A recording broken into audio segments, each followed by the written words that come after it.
అయోధ్య రాముల వారిని తలుచుకోకుండా ఉండలేము. అలాగే అయోధ్య పూజా సామాగ్రి కూడా వాడకుండా ఉండలేము. అయోధ్య పూజా సామాగ్రి వాడండి, మీ పూజని పరిపూర్ణం చేసుకోండి. డీలర్షిప్, డిస్ట్రిబ్యూషన్, హోల్సేల్ కై సంప్రదించవలసిన నంబర్లు. 3035 ఉద్యోగాలను ఆర్టీసీలో భర్తీ చేసేందుకు ఏమైంది?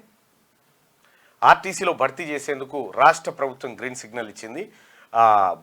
రవాణా శాఖ మంత్రి పొన్నం ప్రభాకర్ ఈ నేపథ్యంలో ఆయన ప్రకటన చేయడం జరిగింది. అయితే గతంలో ఆర్టీసీని మొత్తం అప్పుల పాలు చేసి దివాలా దిశగా తీసుకుపోయి అసలు ఆర్టీసీ ఉంటుందా ఉండదా అనేటువంటి పరిస్థితుల్లోంచి ఆర్టీసీని మళ్ళీ గట్టెక్కించేందుకు ప్రతి నెల ఆర్టీసీకి సబ్సిడీ డబ్బులు అందజేస్తూ ఆర్టీసీని మళ్ళీ పునరుజ్జీవనం పోస్తున్నటువంటి తెలంగాణ ప్రభుత్వం అందులో ఉద్యోగాల భర్తీని కూడా చేపట్టబోతా ఉంది. దానికి సంబంధించినటువంటి నోటిఫికేషన్ కూడా రిలీజ్ చేసింది.